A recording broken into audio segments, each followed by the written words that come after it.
लोकतंत्र में अहम भूमिका निभाने वाली ईवीएम पहले ही सवालों के घेरे में थी कि लंदन में एक कार्यक्रम में अमेरिकी हैकर के दावे ने इसकी विश्वसनीयता को फिर कटघरे में खड़ा कर दिया। हैकर सैयद सूजा ने ऐसे दावे किए जिससे दिल्ली में दंगल छिड़ गया। जहां एक तरफ बीजेपी कपिल सिब्बल के कार्यक्रम में शामिल होने को लेकर लाल है, तो वहीं विपक्षी दलों ने बैलेट पेपर से चुनाव की मांग की। इतना ही नहीं, चुनाव आयोग में इस कदर खलबली मची है कि उसने पुलिस में शिकायत दर्ज करा दी। क्या ईवीएम को हैक किया जा सकता है? क्या 2014 के लोकसभा चुनाव में ईवीएम में गड़बड़ी हुई? क्या ईवीएम हैक कर बीजेपी ने लोकसभा और महाराष्ट्र के विधानसभा चुनाव में जीत दर्ज की थी?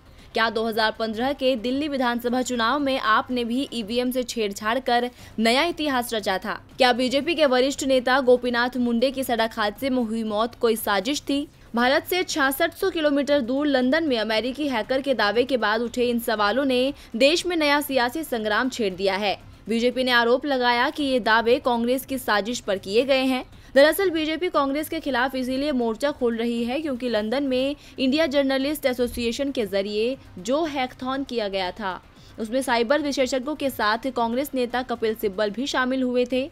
इसी कार्यक्रम में अमेरिकी हैकर सैयद सूजा ने दावा किया कि बीजेपी ने 2014 का लोकसभा और महाराष्ट्र का विधानसभा चुनाव ईवीएम हैक करके जीता था और बीजेपी के वरिष्ठ नेता गोपीनाथ मुंडे इस बारे में जानते थे, इसीलिए उनकी हत्या कर दी गई।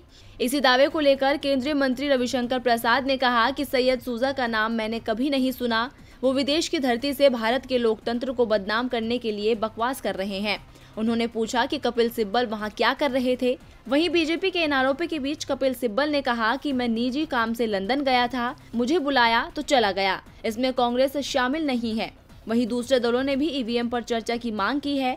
सपा से लेकर बसपा ने इस मामले में केंद्र सरकार और चुनाव आयोग से बातचीत को कहा है। मायावती का कहना है कि अब की बार चुनाव बैलेट पेपर से कराए जाने चाहिए। ईवीएम हैकिंग पर ममता बनर्जी ने भी अपनी प्रतिक्रिया दी है। उन्होंने कहा कि हम जल्द ही विपक्ष के साथ मिलकर ईवीएम पर बातचीत करेंगे।